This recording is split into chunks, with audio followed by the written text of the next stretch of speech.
You clearly don't belong here, and you certainly don't belong in my seat." Those were the words that ended a woman's career before the plane even pushed back from the gate. She thought she was talking to just another passenger, someone she could easily intimidate and dismiss. She was wrong.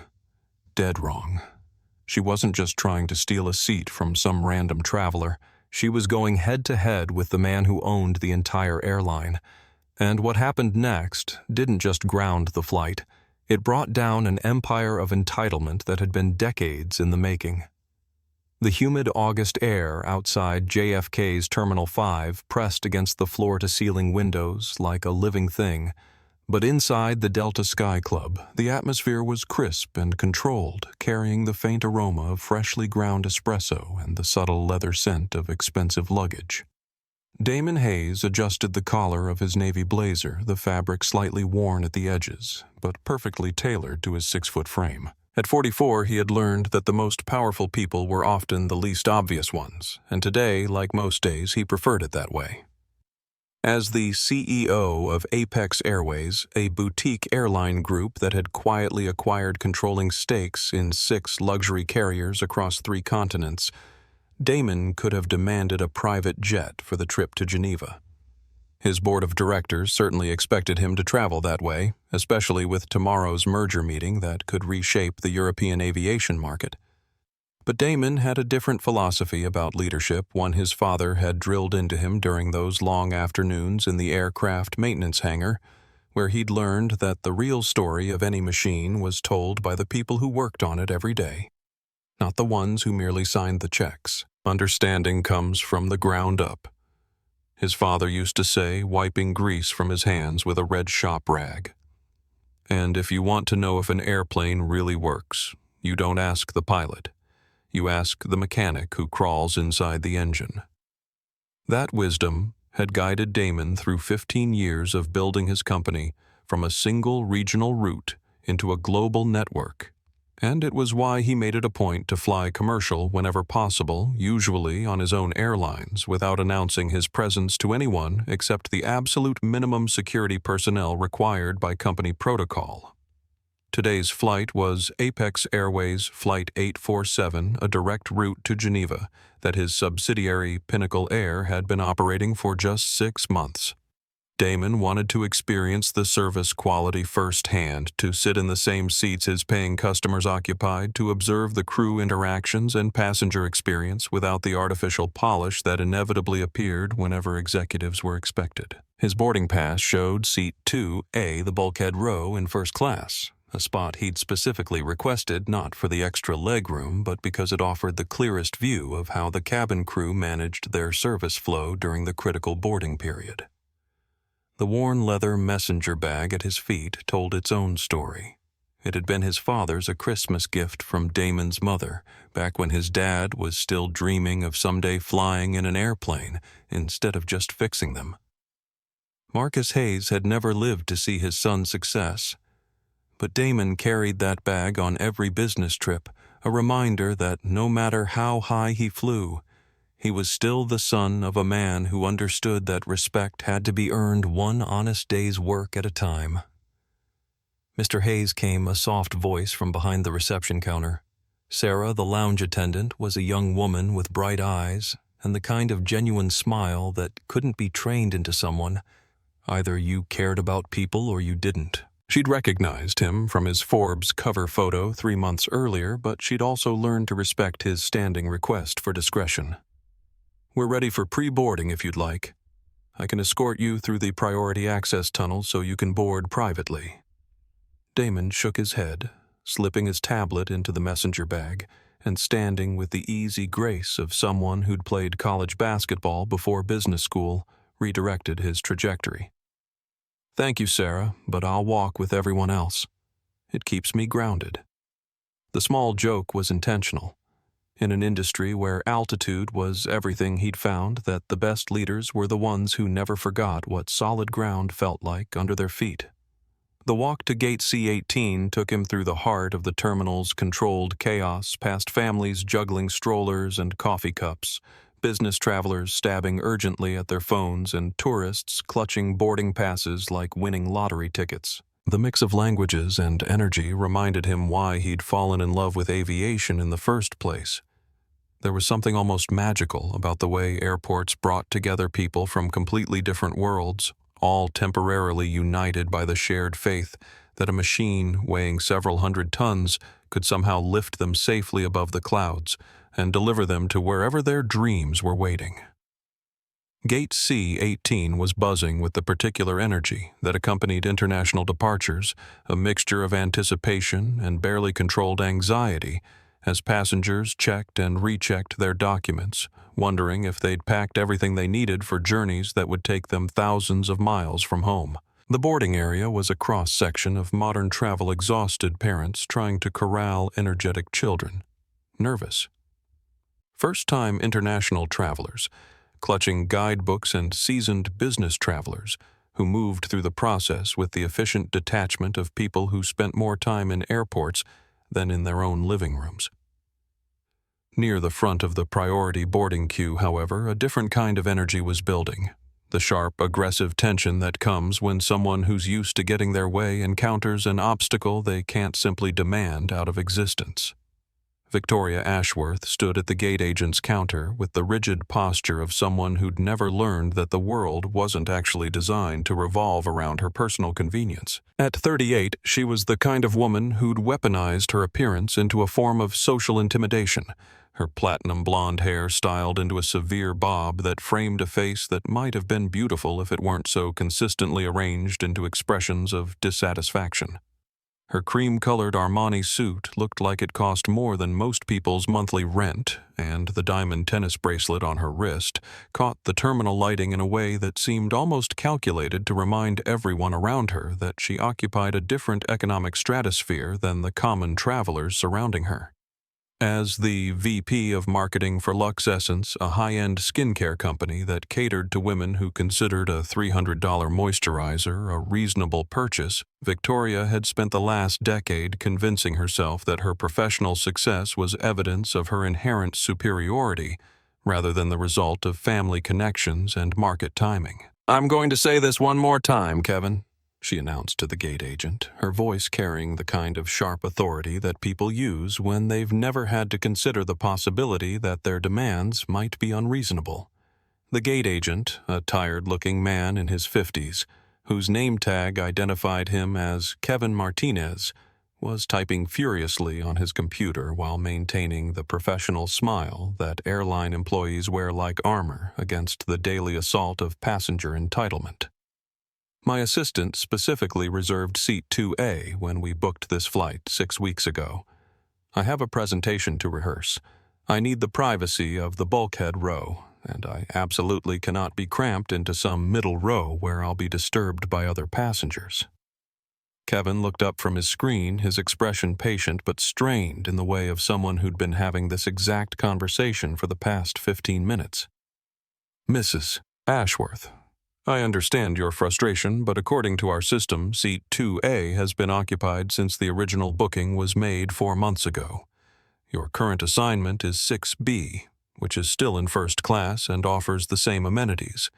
The seat reclines to a full bed, you'll have priority meal service, and there's plenty of space to work on your presentation." Victoria's jaw tightened and she leaned forward slightly, invading Kevin's personal space in a way that was clearly intended to intimidate. "I don't think you understand who I am, Kevin. I am a Diamond Medallion member with this airline. My family has been flying with you people for over 20 years, and when I specifically request a particular seat, I expect that request to be honored.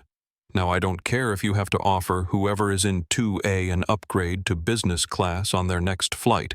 Move them and put me where I belong." The casual dismissal in her voice when she said you people made several passengers in the nearby seating area look up from their phones and magazines, sensing the underlying tension that was building around the gate desk. Kevin's professional smile flickered for just a moment, but his training kicked in, and he maintained his composure while pulling up additional screens on his computer. "Ma'am, I'm not able to move passengers who are already checked in and confirmed, especially not for seating that was legitimately assigned months in advance. But I'd be happy to check if there are any other first-class options available, or if there's been a last-minute upgrade that might work better for you. Victoria straightened to her full height and crossed her arms, a gesture that made her diamond bracelet catch the light again in what seemed like a deliberate reminder of her economic status. "No, Kevin, what you're going to do is walk onto that airplane. Explain to whoever is squatting in my seat that there's been a mistake and escort them back to whatever section they actually paid for. I have meetings in Geneva that could affect hundreds of jobs, and I'm not going to arrive exhausted because you can't manage a simple seating chart." The boarding announcement crackled over the gate area speakers, calling for passengers needing special assistance and families with young children, and Kevin glanced anxiously at the growing line of passengers waiting to begin the boarding process. Ms. Ashworth: "I really need to start boarding the flight, but I promise you I'll continue working on your seating situation once we get through the initial groups. Sometimes passengers volunteer to switch seats once they're on board, and don't you dare start boarding until this is resolved." Victoria snapped, her voice rising enough that conversations throughout the seating area began to quiet as people turned to watch the unfolding drama. "I am not going to be humiliated by having to negotiate with some random passenger because you can't do your job properly."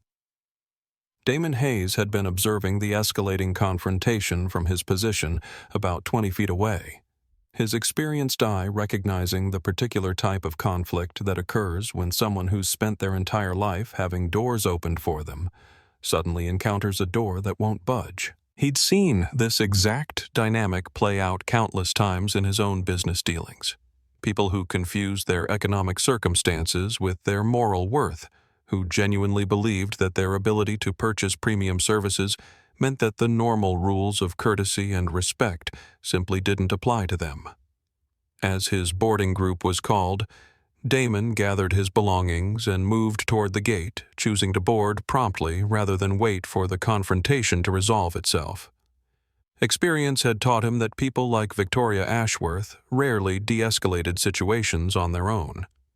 They usually just got louder and more demanding until someone either gave them what they wanted or forced them to face consequences they'd never had to consider before. The jet bridge was filled with the usual mixture of excited energy and travel anxiety as passengers made their way toward the aircraft, and Damon found himself walking behind a family with young children who were chattering excitedly about their first trip to Europe. The parents looked exhausted, but happy, the kind of working-class family who'd probably saved for months to afford this vacation. And Damon felt a familiar surge of satisfaction, knowing that his airline service would give them memories they'd treasure for the rest of their lives. When he stepped through the aircraft doorway, the cabin enveloped him in the soft blue LED lighting that Pinnacle Air had specifically designed to create a sense of calm and luxury without being ostentatious. The air carried the clean scent of recently detailed leather and the subtle electronic hum of modern aircraft systems, and the flight attendant stationed near the entrance greeted him with the kind of warm, genuine smile that his customer service training emphasized, but couldn't really manufacture in people who didn't naturally care about others. "Welcome aboard, sir," said Maria Santos, a veteran flight attendant whose name tag indicated 15 years of service and whose demeanor suggested someone who genuinely enjoyed helping people navigate the complexities of air travel. "You're in seat 2A, right here on your left. Can I help you with your bag?" "Thank you, Maria, but I've got it," Damon replied, noting that she'd managed to make the interaction feel personal and welcoming without being overly familiar.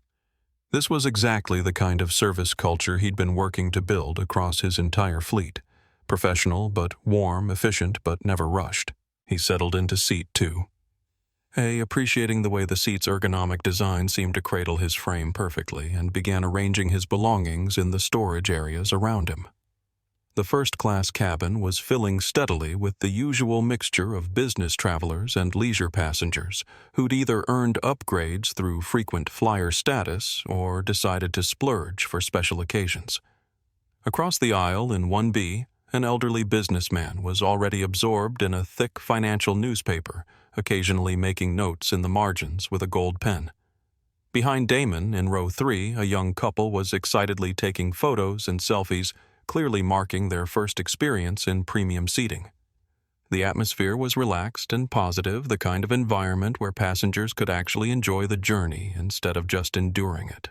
Damon pulled out his noise-canceling headphones and a paperback copy of a biography he'd been trying to finish for weeks, settling into the comfortable rhythm of pre-flight preparation.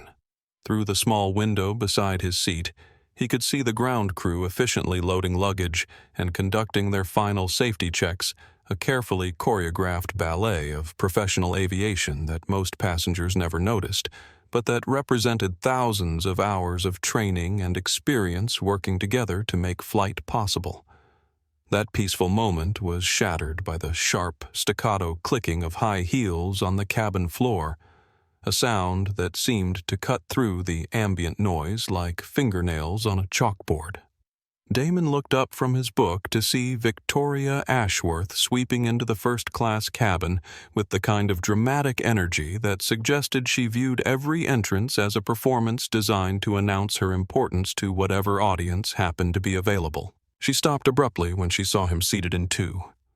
Her eyes taking in his appearance with a calculating assessment that was both insulting and revealing. Damon could practically see the mental calculations happening behind her eyes. She saw a black man in a blazer that looked a few years old reading a paperback book instead of working on a laptop with a worn messenger bag instead of expensive luggage. In Victoria's worldview, this picture didn't compute with someone who belonged in the premium seat she'd convinced herself she deserved. The few seconds of silence that followed felt charged with potential energy like the moment before a thunderstorm, when the air itself seems to be holding its breath. Other passengers in the first-class cabin were beginning to sense that something was about to happen, conversations trailing off as people looked up from their phones and magazines to observe the unfolding tension. Victoria didn't wait for a flight attendant to mediate the situation.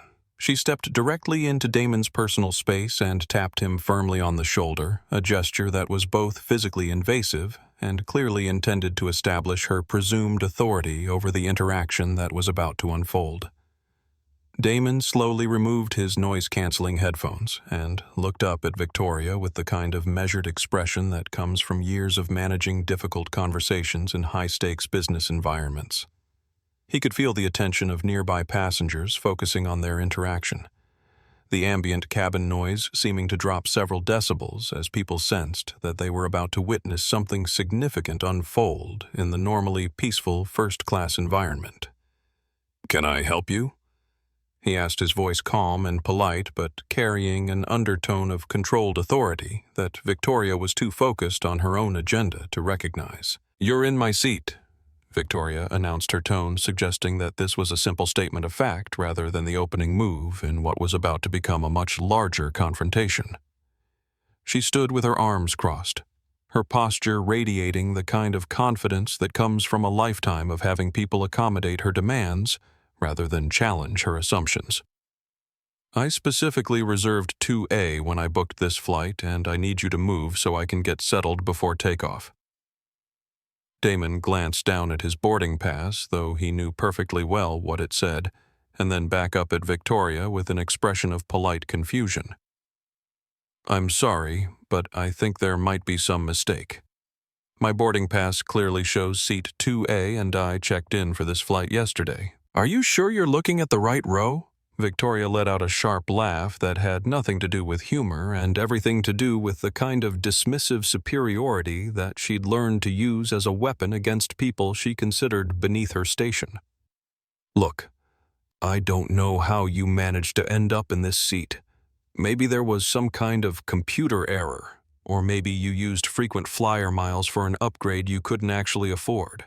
But I actually paid for this flight full fare, and I have work to do that requires the privacy and space that this particular seat provides."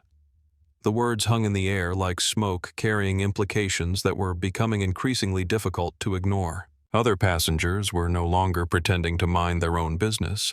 The elderly businessman had folded his newspaper and was watching with obvious disapproval.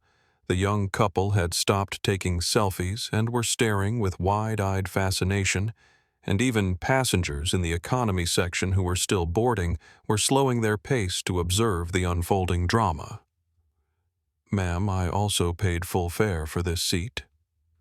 Damon replied, his voice remaining level despite the growing tension in the cabin.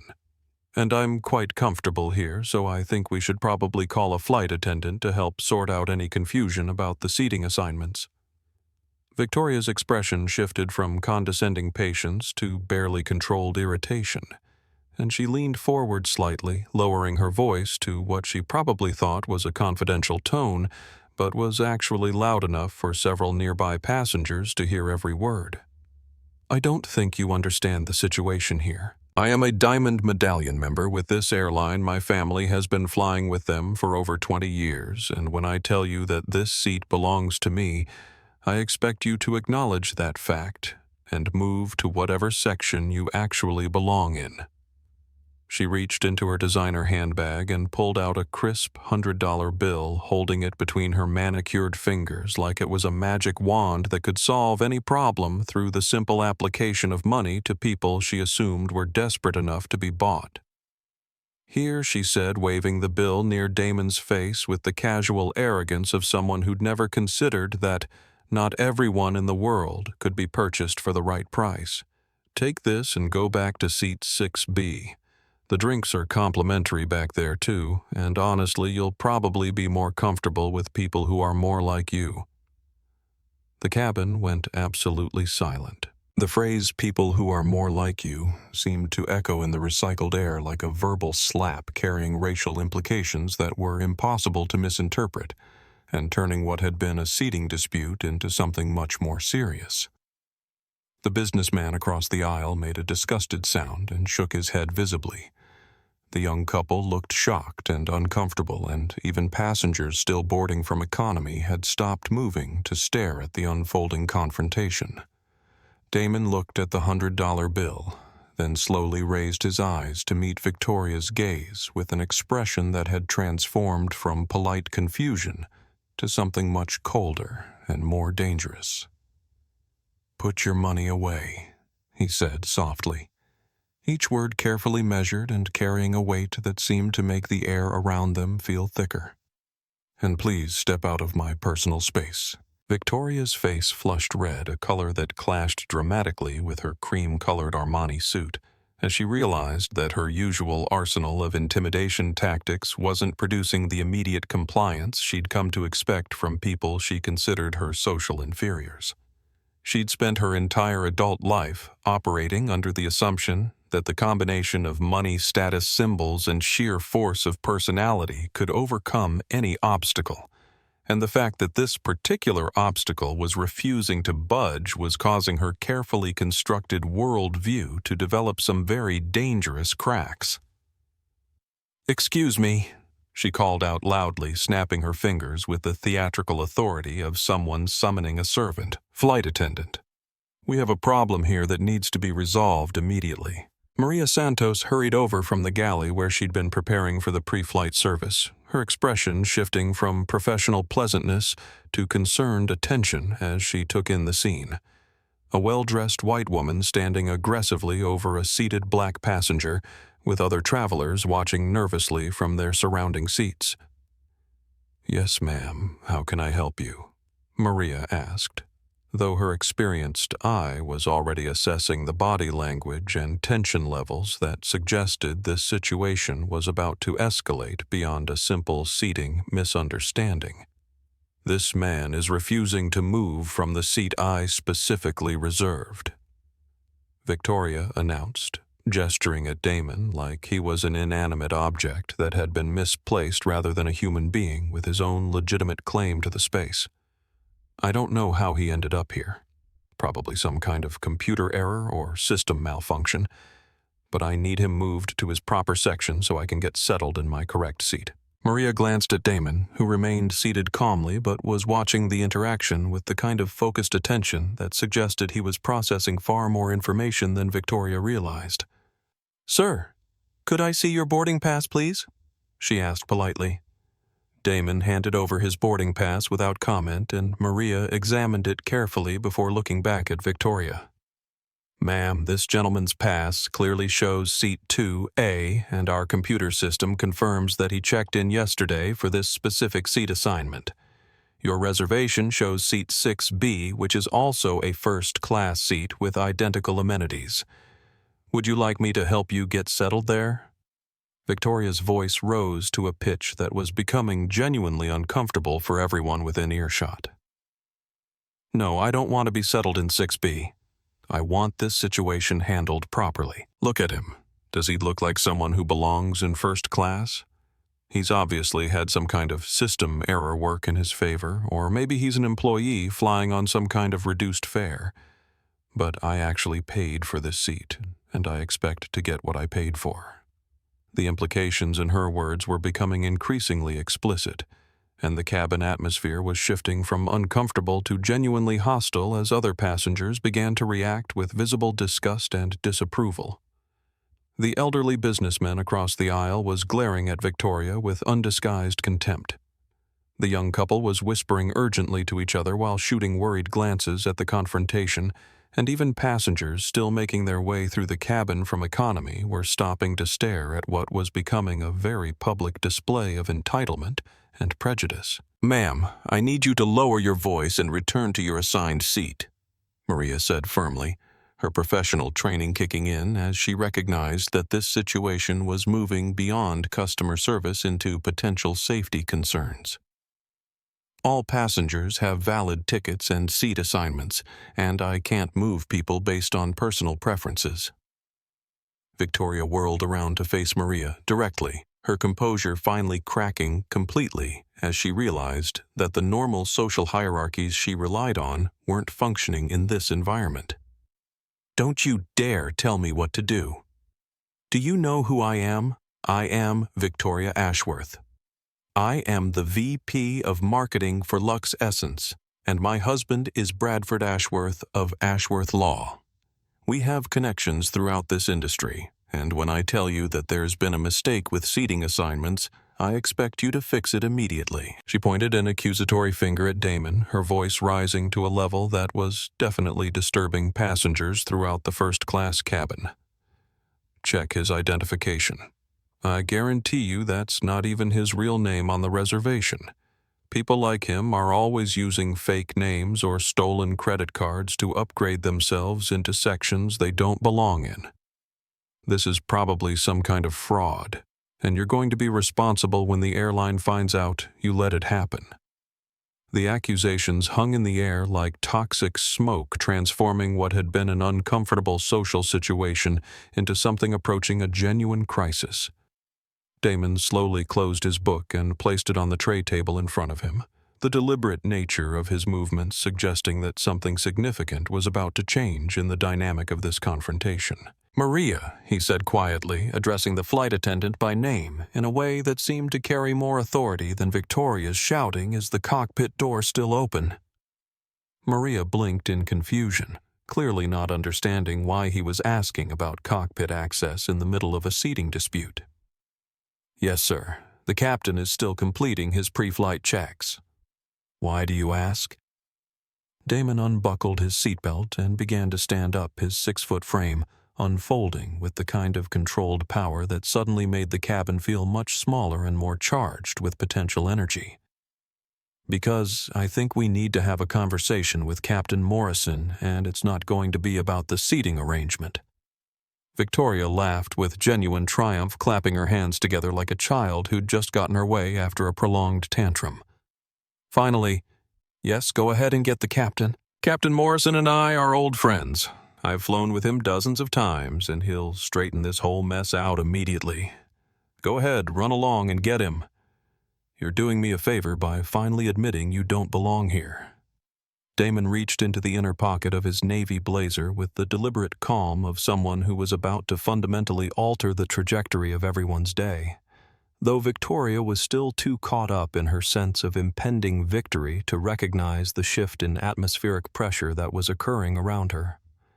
The other passengers, however, were beginning to sense that something significant was about to happen. Conversations throughout the first-class cabin had stopped entirely, and even the boarding process behind them seemed to slow as people sensed the buildup of dramatic tension. What Damon pulled from his jacket wasn't a wallet or identification card, Instead, he produced a matte black card slightly larger than a credit card, with no photograph or personal information visible, just a silver magnetic strip running along one edge and a holographic logo embossed in the center. The distinctive falcon emblem of Apex Airways, rendered in security ink that shifted colors when viewed from different angles. He held the card up so Maria could see it clearly, and the flight attendant's eyes immediately went wide with recognition and shock. Her hand flew to her mouth in an involuntary gesture of surprise, and she took an instinctive step backward as the full implications of what she was seeing began to register in her mind.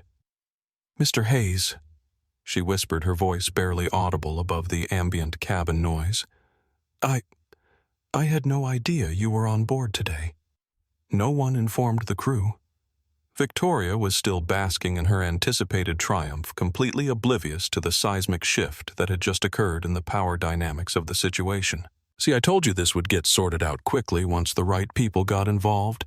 Now, can we please get this man moved to wherever he actually belongs so I can get settled in my proper seat, Ms. Ashworth?" Maria said, her voice carrying a new note of gravity that should have been a warning signal if Victoria had been paying attention to anything other than her own sense of vindication.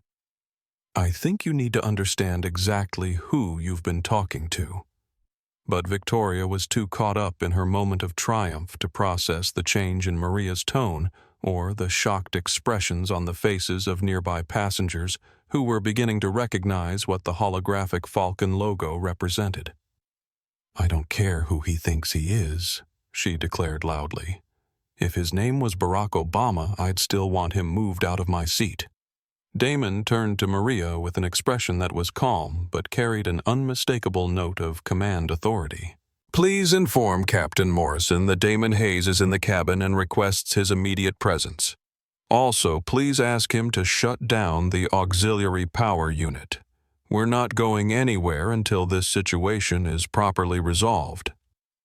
The words "shut down the auxiliary power unit" seemed to echo through the cabin like a thunderclap, causing several passengers to look up in alarm as they realized that whatever was happening was serious enough to potentially delay their departure.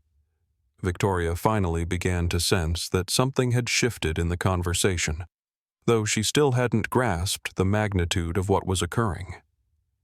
"What do you mean, shut down the power?" she demanded, her voice taking on a slightly hysterical edge. "You can't just order the crew around like that. Who do you think you are?" Maria was already moving toward the cockpit with the urgent efficiency of someone who'd suddenly realized she was dealing with a situation far above her pay grade. The cabin lights flickered slightly as the auxiliary power unit wound down, and the subtle vibration that passengers usually didn't notice until it stopped began to fade away, leaving the aircraft feeling strangely still and quiet. "Ladies and gentlemen," a voice crackled over the intercom system, though it wasn't Maria or any of the flight attendants speaking. "This is Captain Morrison. We are experiencing a brief delay due to a security situation in the cabin that requires immediate attention.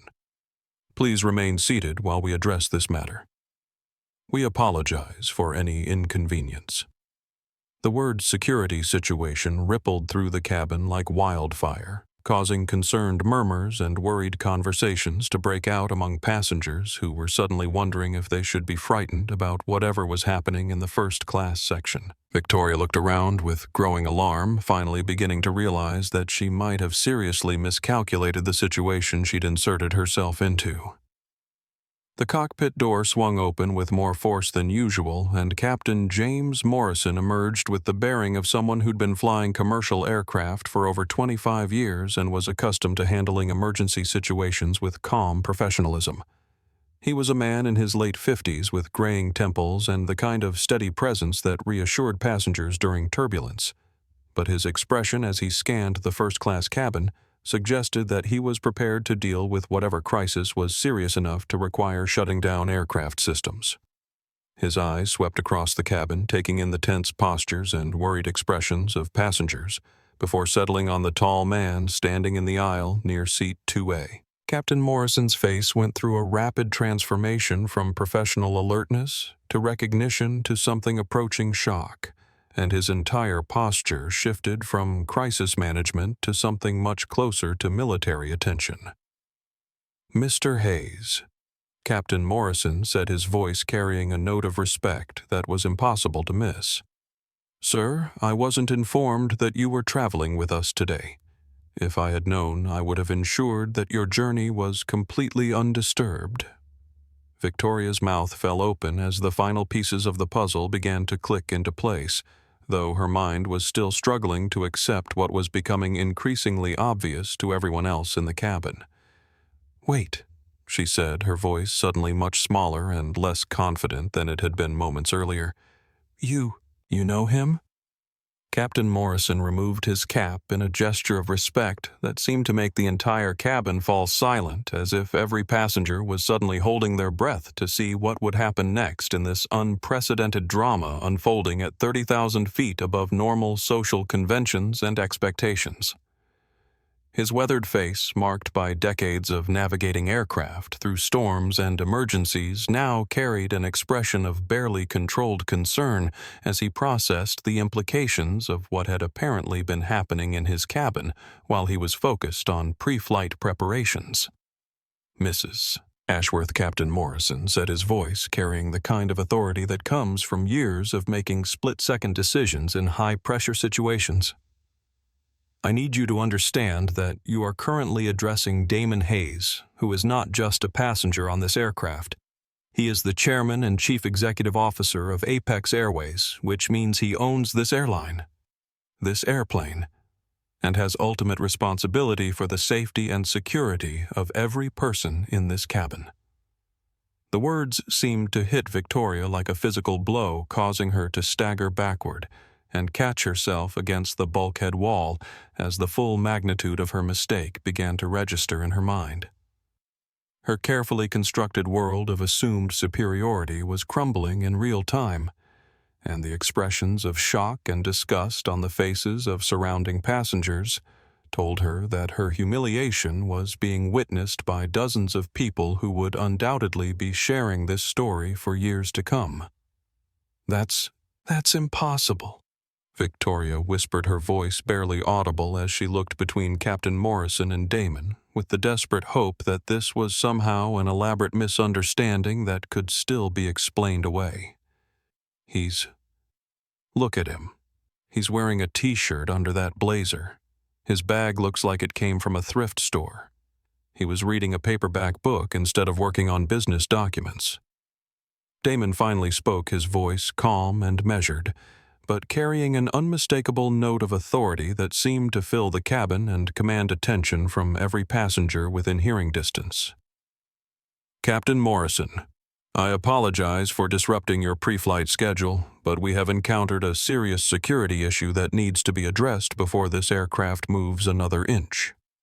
"Security issue?" Sir Captain Morrison asked, his training immediately shifting him into crisis management mode as he prepared to deal with whatever threat had been identified. "This passenger," Damon said, gesturing calmly toward Victoria, without any trace of anger or vindictiveness in his voice, "has attempted to bribe a fellow passenger, made explicitly racial statements about my presence in this cabin, used abusive language toward your crew, and threatened to use her family connections to damage the careers of airline employees who were simply doing their jobs according to established policies and procedures." He paused, letting the weight of the accusations settle in the cabin before continuing. "She has created a hostile environment that makes me genuinely concerned about the safety and comfort of other passengers, and if the CEO of an airline doesn't feel secure flying on his own aircraft because of a passenger's behavior, then I think we can safely assume that passenger represents a significant risk to everyone else on board." Victoria's face had gone from red to a sickly pale color as she realized that every word she'd spoken, every assumption she'd made, and every demand she'd voiced had been heard not just by other passengers, but by the owner of the airline himself. I never said anything racist," she stammered, her voice taking on a desperate quality as she tried to reconstruct the conversation in a way that might minimize her culpability. "I just wanted my seat. I offered him money to switch. That's not bribery, that's just normal passenger negotiations. The elderly businessman across the aisle made a sound of disgust and shook his head emphatically. Ma'am, I heard every word you said, and what you did was absolutely unacceptable. You made assumptions about this gentleman based on his race. You offered him money like he was some kind of servant you could buy, and you told him he should sit with people more like him. That's not passenger negotiation. That's discrimination, plain and simple. Other passengers began to speak up their voices, creating a chorus of disapproval that seemed to surround Victoria like an accusatory cloud. The young couple behind Damon nodded in agreement. Several passengers from economy who had witnessed the confrontation while boarding murmured their support for the businessman's assessment, and even Maria, the flight attendant, stepped forward to address Captain Morrison directly. Sir, I can confirm everything Mr. Hayes has described, Maria said, her voice steady despite the obvious stress of the situation. Miss Ashworth made several statements that I would definitely classify as discriminatory. She physically invaded Mr. Hayes's personal space, despite his requests for her to step back, and she threatened to use her husband's legal connections to have my job terminated if I didn't force Mr. Hayes to move to a different seat. Captain Morrison's expression had transformed from professional concern to barely controlled anger as he processed the full scope of what had apparently occurred while he was preparing for departure. In 25 years of flying commercial aircraft, he had dealt with drunk passengers, disruptive travelers, and even occasional medical emergencies, but he had never encountered a situation where a passenger had unknowingly targeted the owner of the airline with racially motivated harassment. Ms. Ashworth, Captain Morrison said, his voice carrying the kind of finality that comes when someone in authority has made a decision that is not open for debate or discussion. You are no longer welcome on this aircraft. I am calling Port Authority Police to escort you from the plane, and you will be banned from flying on any Apex Airways subsidiary for the foreseeable future. Victoria's world was collapsing so rapidly that she seemed unable to process the full implications of what was happening to her. But her survival instincts kicked in with the kind of desperate energy that people display when they realize their entire carefully constructed life is about to come crashing down around them. She pulled out her phone with shaking hands and began frantically dialing, her voice taking on the high-pitched quality of someone who was teetering on the edge of complete panic. Bradford, you need to get down here right now, she said into the phone, her words tumbling over each other in her haste to summon whatever help she could mobilize before the situation spiraled completely beyond her control. I'm on the plane, and there's some kind of misunderstanding with a passenger who's claiming to be important, and the captain is threatening to have me arrested. You need to bring your legal credentials and get this sorted out immediately. What Victoria didn't realize as she was making her desperate phone call was that Damon Hayes had been using the brief delay to conduct some research of his own.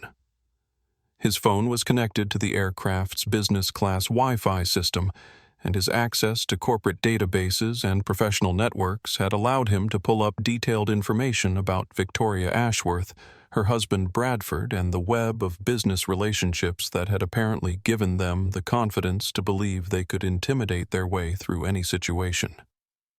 Captain Morrison Damon said quietly, his voice carrying the kind of calm authority that comes from having information that other people don't know they need to be worried about. I think you should know that we're about to have another visitor. Mrs. Ashworth's husband Bradford is apparently on his way to join this conversation, and based on what I've been able to research about him in the last few minutes, I suspect he's going to escalate this situation rather than help resolve it. True to Damon's prediction, the sound of heavy footsteps on the jet bridge announced the arrival of someone who was clearly approaching the aircraft with the same kind of aggressive energy that Victoria had brought to her seating dispute. Bradford Ashworth burst through the aircraft door like a man on a mission to rescue his wife from what he'd obviously been led to believe was some kind of scam or misunderstanding that could be resolved through the application of legal threats and social intimidation. Bradford was a man in his late 40s who wore his success like armor, his expensive suit tailored to Project Authority, and his posture radiating the kind of confidence that comes from spending decades in courtrooms and boardrooms where he'd learned that the loudest voice and the most expensive attorney usually determined the outcome of any dispute. He scanned the first-class cabin with the assessing gaze of someone looking for opponents to intimidate, and his eyes settled on Damon with the same kind of dismissive calculation that had gotten his wife into this situation in the first place. "Where is my wife, and what exactly is going on here?" Bradford demanded, his voice carrying the prosecutorial tone he'd developed during years of cross-examining witnesses and intimidating opposing counsel. "Victoria called me from this aircraft claiming that some passenger was harassing her, and that the crew was threatening to have her arrested for requesting her assigned seat. I want to speak to whoever is in charge, and I want this situation resolved immediately." Captain Morrison stepped forward, his expression suggesting that his patience was already running thin after dealing with Victoria's behavior, and that Bradford's aggressive entrance was not improving his mood. "Mr. Ashworth, I presume your wife created a disturbance in the cabin by harassing another passenger with racially motivated comments and threats. She's being removed from the aircraft for the safety and comfort of other travelers." Bradford's laugh was sharp and dismissive, the kind of sound that defense attorneys make when they think they've spotted a weakness in the prosecution's case that they can exploit for their client's benefit. "Racially motivated. That's absolutely ridiculous. My wife isn't racist. She was simply trying to claim the seat she'd reserved and paid for. And I think you'll find that removing paying customers based on false accusations is going to result in a very expensive lawsuit for this airline." He turned toward Damon with the kind of predatory focus that suggested he'd identified the person he considered responsible for his wife's troubles. "And you must be the passenger who's been causing problems for my wife. I don't know what kind of game you're trying to play here, but I am Bradford Ashworth of Ashworth Law. We represent several major corporate clients in the aviation industry, and I can have this aircraft grounded for maintenance issues with one phone call to the right federal inspector."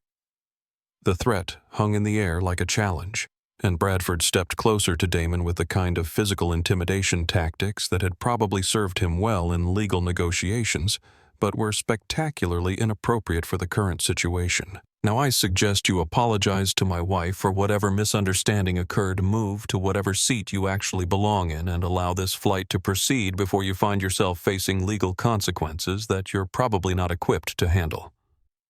Damon looked at Bradford with the same measuring expression he'd used on Victoria, and then reached into his jacket pocket for the second time that day. "Mr. Ashworth," he said calmly, "since you mentioned your legal clients in the aviation industry, I'm curious to know if Apex Airways is one of the companies your firm represents."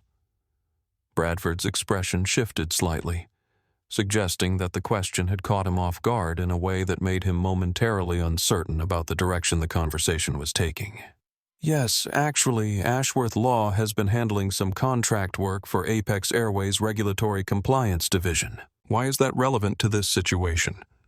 "Because Damon said, pulling out his phone and scrolling through his contacts with deliberate calm, I'd like to call your senior partner and discuss whether your current behavior represents the kind of professional conduct that Apex Airways expects from its legal representatives." The phone call connected on speaker, and a voice answered that carried the kind of authority that comes from decades of managing a major law firm and maintaining relationships with high-value corporate clients. "Ashworth Law. This is Jonathan. Ashworth speaking." "Mr. Ashworth," Damon said, his voice carrying a note of formal courtesy that seemed to fill the cabin and command attention from every passenger who was witnessing this unprecedented confrontation.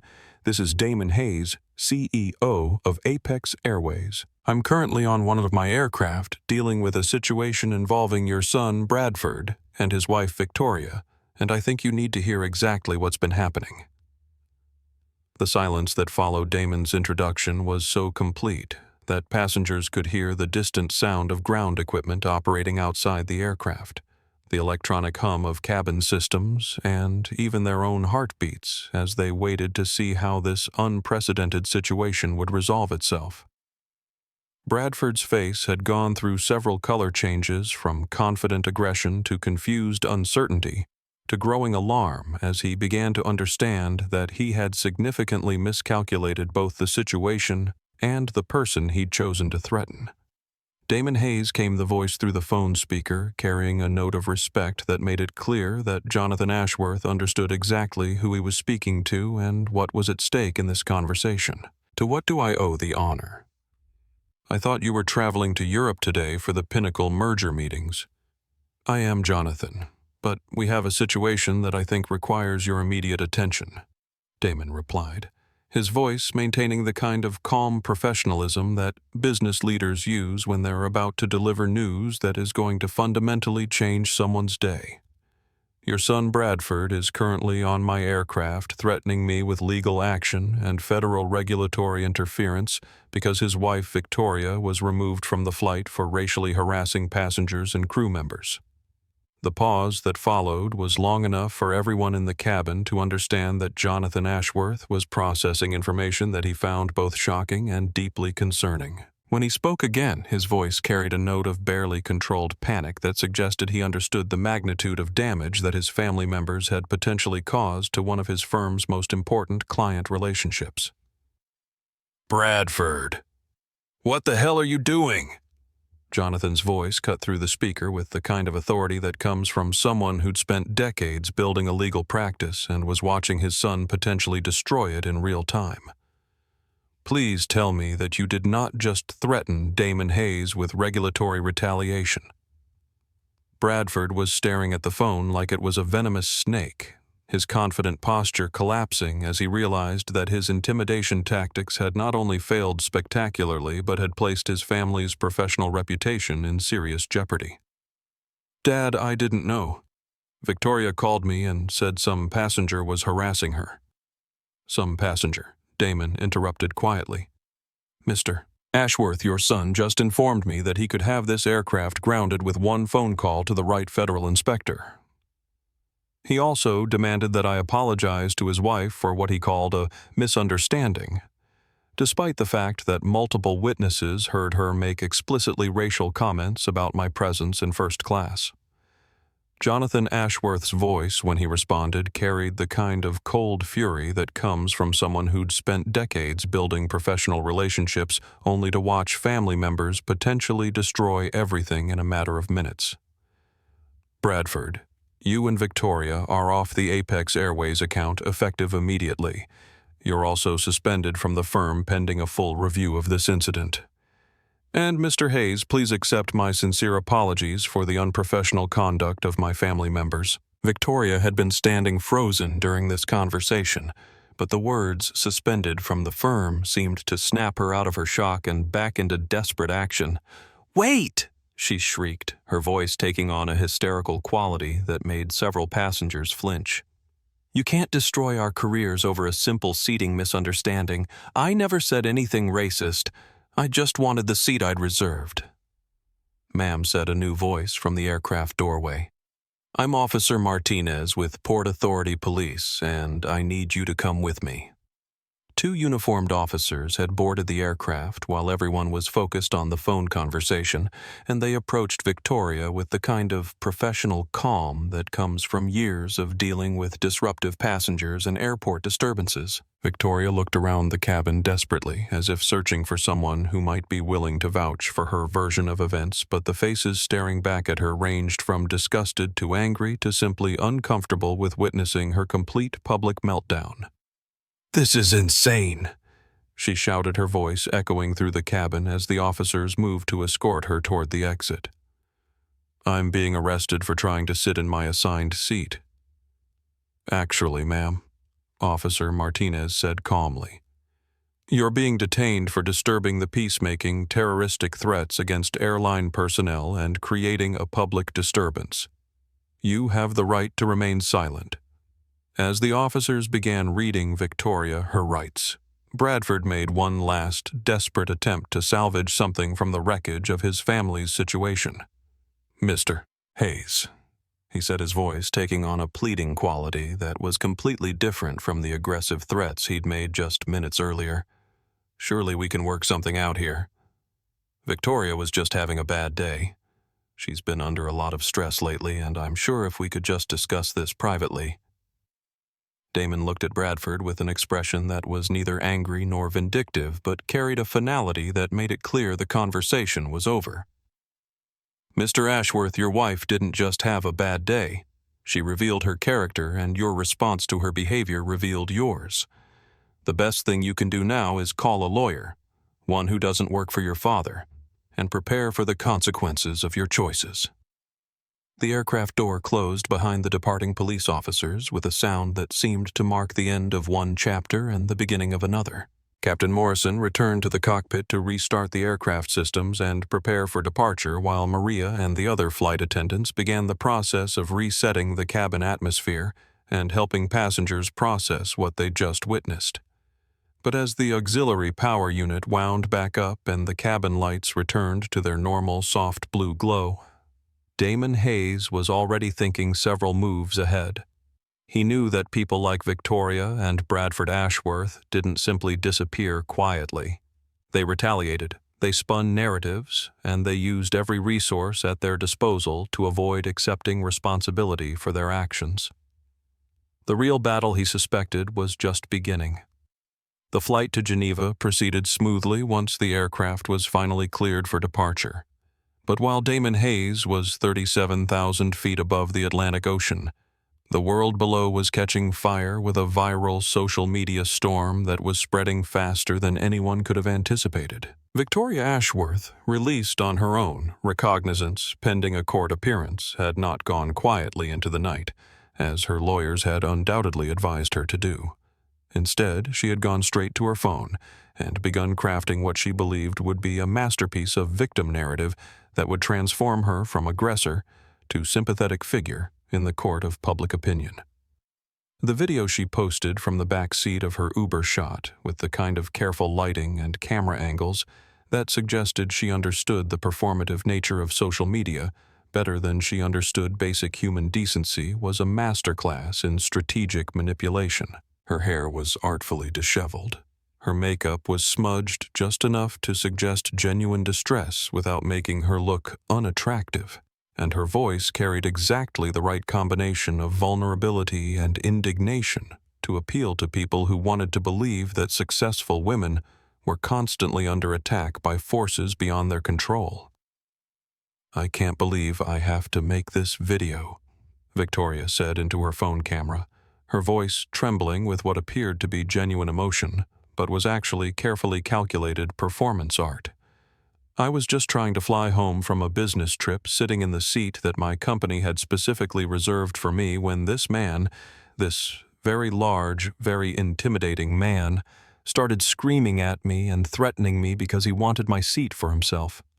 The lies came so smoothly and naturally that anyone watching who hadn't witnessed the actual events might have found her story completely credible. She described Damon as aggressive and threatening, claimed that he'd used his position as a wealthy businessman to have her falsely arrested, and painted herself as the victim of a system that allowed rich men to abuse women who were just trying to travel safely. "He told me that people like me, meaning white women, needed to learn our place in his world." Victoria continued, her voice rising with apparent indignation as she attributed words to Damon that he had never spoken. "He said he owned the airline, so he owned me, and when I tried to call for help, he used his influence to have me arrested. This is what happens when billionaires think they can treat women like property just because they have more money than we do." By the time Damon's flight touched down in Geneva, Victoria's video had been viewed over 2 million times, shared by thousands of accounts, and had spawned a hashtag campaign called #BillionaireBully that was trending in 12 countries. The narrative she'd constructed played perfectly into existing social tensions about wealth, inequality, gender dynamics, and corporate power, and her strategic decision to frame the incident as an attack on working women by entitled billionaires had resonated with people who were predisposed to believe that the wealthy routinely abused their power to harm ordinary citizens. The media circus waiting for Damon at Geneva International Airport was unlike anything he'd experienced in 15 years of running a public company. Reporters with cameras and microphones created a wall of aggressive attention that his security team had to navigate like a military operation while shouted questions about assault allegations. Discrimination charges and abuse of power created a cacophony that seemed designed to prevent any coherent response to the accusations swirling around him. "Mr. Hayes, is it true that you physically threatened a female passenger?" One reporter shouted above the crowd noise while another demanded, "What's your response to allegations that you used racial slurs against Ms. Ashworth?" The questions were loaded with assumptions that had no basis in reality, but the cumulative effect was to create an atmosphere where Damon appeared to be dodging serious charges rather than simply trying to travel through an airport without being mobbed by people who had already decided he was guilty of whatever crimes they'd been told he'd committed. Damon's security team, Swiss professionals, who specialized in protecting high-profile business executives from exactly this kind of media attention, carved a path through the crowd with efficient precision. But one particularly aggressive tabloid reporter managed to block their route toward the waiting vehicles. "Comment on the video, Mr. Hayes," the reporter demanded, shoving a microphone toward Damon's face. "Victoria Ashworth says she feared for her life. How do you respond to a woman who says you terrorized her?" Damon stopped walking and looked directly into the camera lens, his expression calm but carrying an undercurrent of controlled authority that seemed to cut through the chaos around them. "The truth has a way of rising above lies," he said, his voice clear and measured despite the surrounding noise. "Wait for the black box." The cryptic response only fueled more speculation and conspiracy theories, but Damon had learned long ago that responding to false accusations with detailed denials usually just gave the accusations more credibility and media attention. Instead, he got into his waiting car and began implementing a strategy that would turn Victoria's lies into the instrument of her own destruction. During the drive to his Geneva hotel, Damon was already on the phone with his crisis management team, his legal counsel, and the Apex Airways corporate communications department, coordinating a response that would be both comprehensive and devastating. But the centerpiece of his strategy was timing. He wanted Victoria to commit fully to her false narrative, to repeat her lies in as many public forums as possible before he released the evidence that would not only prove her dishonesty, but demonstrate the calculated nature of her deception. "Let her go on television," Damon instructed his communications director during their video conference call. "Let her tell her story to as many reporters and talk show hosts as possible. The deeper she digs this hole, the more spectacular her fall will be when we reveal what actually happened." By morning, Victoria had accepted an invitation to appear on one of America's most popular morning television shows, where she would have the opportunity to tell her story to an audience of millions and cement her position as the victim in this narrative. What she didn't realize was that she was about to walk into a trap that would not only destroy her credibility but expose the larger pattern of corruption and entitlement that had led to this moment. 6 months after Victoria Ashworth's arrest at JFK Airport, the consequences of that August afternoon had rippled outward like stones thrown into still water, creating waves of change that reached far beyond anyone involved could have anticipated. When the first angry words were spoken in Seat 2A, the federal courthouse in Brooklyn had become the epicenter of a legal earthquake that was reshaping not just the lives of the individuals involved, but the entire landscape of corporate accountability and personal responsibility in the aviation industry. Victoria sat in the defendant's chair wearing an orange jumpsuit that was a far cry from her cream Armani suit, listening as federal judge Patricia Williams delivered a sentence that would define the next chapter of her life. The charges against her had expanded far beyond the initial airport disturbance. The FBI's investigation into her family's business dealings had uncovered a web of corruption involving airport contracts, regulatory manipulation, and influence peddling that stretched back over 15 years and implicated dozens of other individuals in positions of power and authority. Ms. Ashworth, Judge Williams, said, her voice carrying the weight of someone who'd spent decades watching privileged individuals learn that their wealth and connections couldn't shield them from the consequences of criminal behavior. You have been found guilty of conspiracy to commit fraud, bribery of public officials, and civil rights violations. The evidence presented in this case shows a pattern of behavior that goes far beyond a simple airline incident. It reveals a systematic abuse of power and privilege that this court cannot ignore. The 18-month federal prison sentence was just the beginning of Victoria's reckoning. Her conviction had triggered a cascade of civil lawsuits, regulatory investigations, and professional consequences that had stripped away every layer of the carefully constructed life she'd built through family connections and corporate manipulation. Her husband Bradford had already been disbarred and was serving his own reduced sentence after agreeing to cooperate with federal investigators, while his father Jonathan's law firm was facing bankruptcy as major clients fled in the wake of the corruption revelations. But the most significant changes were happening far from any courtroom. Damon Hayes had used the spotlight created by Victoria's false accusations to launch a comprehensive initiative addressing discrimination and accountability throughout the aviation industry, working with congressional leaders, civil rights organizations, and industry associations to create new standards for passenger treatment and employee training that were being adopted by airlines around the world.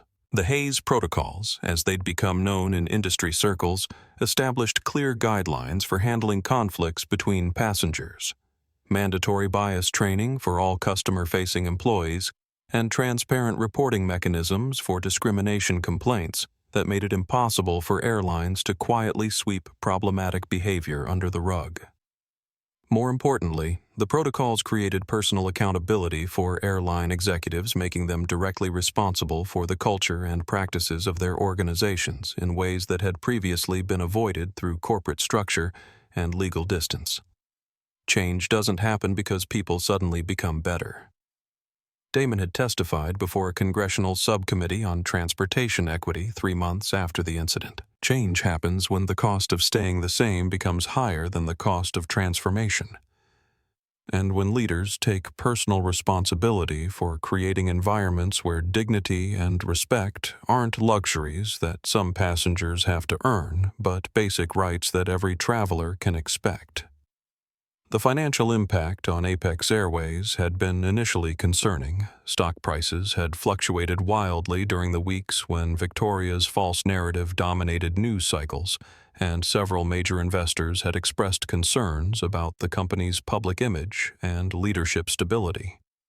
But as the truth emerged and Damon's proactive response demonstrated genuine commitment to positive change, rather than defensive damage control, the company's reputation and market position had actually strengthened significantly. Corporate clients began specifically requesting Apex Airways for their executive travel, citing the company's demonstrated commitment to treating all passengers with dignity, regardless of their race background or apparent economic status. The airline's customer satisfaction scores reached record highs as passengers responded to training and policy changes that prioritized genuine service over performative politeness, and employee retention improved dramatically as workers felt supported by management in maintaining professional standards without fear of retaliation from demanding customers. 1 year after the incident that had changed so many lives, Dr. Aisha Williams was rushing through Geneva International Airport with the kind of controlled urgency that comes from years of medical training and the constant awareness that other people's lives often depend on decisions made in moments of crisis. She was returning from a pediatric surgery conference where she'd presented her research on trauma treatment protocols for children work that had grown directly out of the confidence and sense of possibility that had been planted during a difficult flight, when a stranger had seen her potential and given her the space to flourish. Aisha's life had transformed dramatically since that August evening when Victoria Ashworth's removal from Flight 847 had opened up Seat 6B and given her the rest and space she'd needed to arrive in Geneva prepared for the interview that launched her career. She'd completed her residency with honors, specializing in pediatric trauma surgery, with a focus on treating children from underserved communities, and was now heading back to Chicago to begin her fellowship at one of the country's most prestigious children's hospitals. But more than her professional success, what had changed most profoundly was her understanding of her own worth and place in the world. The moment when Damon Hayes had invited her to move from her cramped coach seat to first class hadn't just been about physical comfort. It had been about recognition, about someone in a position of power acknowledging that her dreams and aspirations were valuable enough to deserve support and investment. As she approached her departure gate, scanning the boarding information to confirm her flight details, Aisha heard a familiar voice behind her and turned to see a face she'd hoped she might encounter during her layover, but hadn't been sure she'd have the chance to find in the vast anonymity of international travel. Dr. Williams Damon Hayes said with a warm smile that transformed his usually serious expression into something much more personal and genuine. "I was hoping our paths might cross here." How was the conference? The reunion was emotional in ways that neither of them had fully anticipated. For Aisha, seeing Damon represented the completion of a circle that had begun with her studying for medical board exams in a cramped middle seat and was ending with her returning home as a successful physician with opportunities and possibilities that she'd barely dared to imagine just 12 months earlier. For Damon, the encounter was a reminder that the most important changes often happen not in boardrooms or courtrooms, but in individual moments when people choose to see and support the potential in others. "Mr. Hayes, Aisha," said her voice carrying a mixture of gratitude and professional confidence that reflected both how far she'd traveled and how much she'd grown. "I can never thank you enough for what you did. Not just the seat upgrade, though that rest made all the difference for my interview, but for showing me that I belonged in that space, that I didn't have to apologize for taking up room in places where I'd earned the right to be." They talked for 20 minutes about her work, her plans for the fellowship, and the scholarship program that Apex Airways had established in both their names to support medical students from underrepresented communities who were pursuing careers in healthcare. The Dr. Aisha Williams Memorial Fund, as it had been officially named, despite Aisha's embarrassed protests that she wasn't dead and didn't need a memorial, had already provided assistance to over 50 students and was growing into a significant force for increasing diversity in medical education. "You know what the most important thing is," Aisha said, as their conversation began to wind down, and they both prepared to board their respective flights. "It's not just that you helped me that day. It's that now I look for opportunities to do the same thing for other people. I see students struggling in the hospital residence who are doubting whether they belong there, and I remember that someone saw potential in me when I needed it most. That's how change really spreads, not through policies or programs, but through people who decide to lift others up." 2 hours later, Damon Hayes was settling into seat 2A on Apex Airways Flight 847, the same route that had become the epicenter of a national conversation about dignity, justice, and the power of individual actions to create lasting change. The anniversary was intentional.